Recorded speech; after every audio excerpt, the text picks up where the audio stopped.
Welcome to the Perception Podcast. My name is Olumide Moses. Today I want to be talking about resistance and entropy. Why is it that we are always having resistance? Why is it that as humans we want to resist? And how come resistance and entropy have come to be something that is pervading or plaguing society today? Now let's use anxiety as a form of resistance. Now, when you begin to suffer from anxiety, it's as a result of what you believe not for what it is.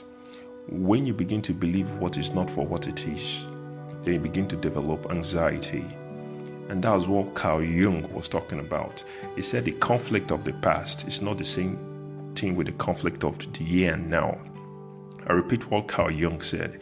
Carl Jung said the conflict of the past is not the same with the conflict of the here and now. Meaning, what has happened to you in the past is what shaped what you've come to suffer today. They are not the same. They are very different, and is a result of environment and society. For instance, if a child is physically, sexually, or verbally abused, the child will not say, "It's because my parents are bad. That's why I was physically, sexually, or verbally abused." Rather, they will say, "The world is bad. That was physically, sexually, and verbally abused." And they look for a way around it to survive. And that's what society is all about. And that's what is causing the form of neurosis, or we have neurotics, and why people are having anxiety, and why people are having mental health issues today. Is because we must be willing to change.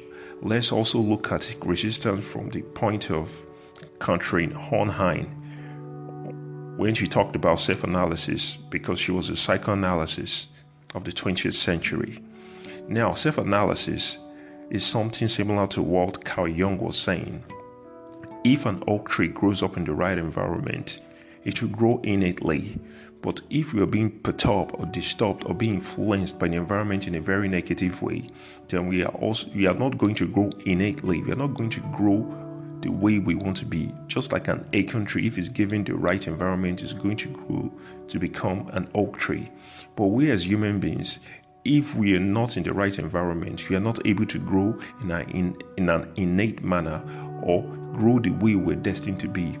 There are factors that influences and affect us. Now, if we are going to have issues such as anxiety, then how are we dealing with it? Then how do we come to terms with it? These are the real issues of societies. These are the real things we need to be talking about. Now, you must be able to bear the brunt. You must be able to bear the price. Now, Catherine Hornheim was talking of self-analysis. For you to be able to self-analyze yourself, you must be able to come to terms with what you're dealing with. You must believe you have an issue. You must believe you're willing to deal with the issue. And you must believe you're ready to confront the issue. And you must be responsible for it.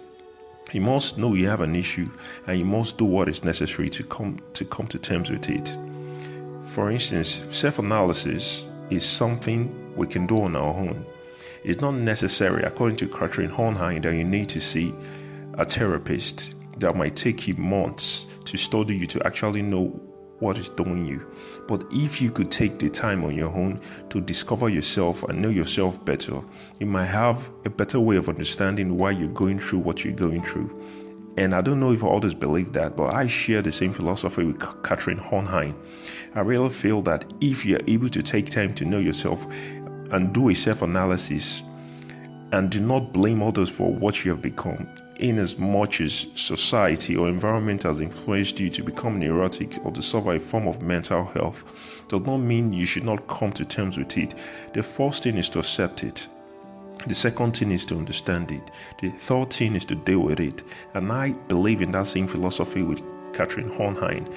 I really believe that if we have to deal with anxiety, we must come to terms with the real issue. We must practice self-analysis. There are some parts we don't want to think about, depending on what we've experienced or what we've gone through. But if we are not ready to take the bull by the horn, if we are not ready to deal with the real issue on hand, are we going to really practice a successful self-analysis? People believe self-analysis is not easy, but I believe it's much more better, because I myself, I always feel this dread if I want to go to the bank, because I suffer from a form of social anxiety. So I don't really like to be in the banking hall or failing the teller, I always feel this panic attack, and it takes roughly 2 to 3 minutes for me to get over it. And that's one of the dreads I feel. But with the help of self-analysis, I'm able to understand that I don't like going to the bank due to the stress and wasting of my time. I will not want that. I have this fear of being in the midst of people. I become self-conscious. I begin to worry, and I begin to give into those thought patterns. I need to change my neurocircuitry, in order to change the perception to prevent that thought from coming in. I accept it. I know, yes, it is you. You've come to stay, and I know you're not going to stay long, and I know it's just a matter of time you will go. And what I do is that my own way of dealing with it is to take a jotter, write on a jotter, because when I begin to write, my hand begins to shake. I begin to feel some sort of physiology. My hand begins to shake, and when I write on a jotter for a minute or two, then I take the teller and I'm able to feel better. I feel calm, and I'm able to know that this is the anxiety that I'm dealing with, because it's a social anxiety. So because of my self-analysis, I'm able to understand that. I'm able to deal with that. I know it's not going to be easy. I know it's going to be tough, because it's a psychological thing. So I get that, and I know that, and I understand that, and I'm willing to pay the price to do that. So that's just what self-analysis is all about. And that's a form of resistance. Now, when you begin to resist, you don't want to do what is necessary.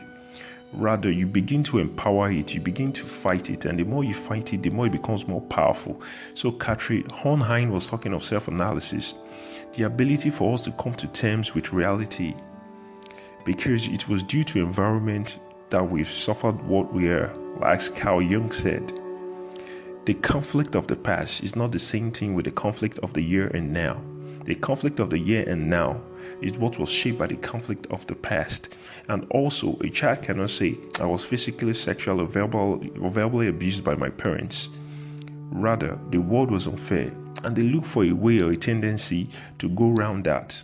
So if you're not ready to deal with the issues, if you don't want to come to terms with the real issue, then definitely we are going to have a big problem in our hands.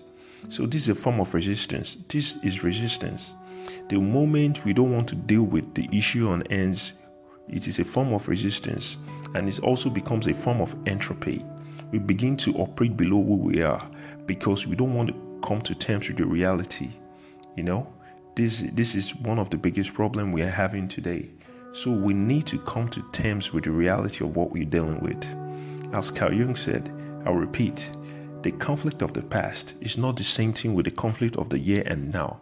The here and now is what we need to deal with, and it has been shaped by the conflict of the past, because what you've come to accept unconsciously without knowing that is what it is what has come to shape what you've accepted as reality, which is not. So what have I been talking about?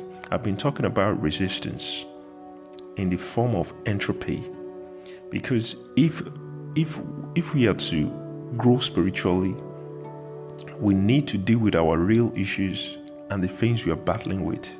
Only when we can battle with those things, then we begin to operate on top.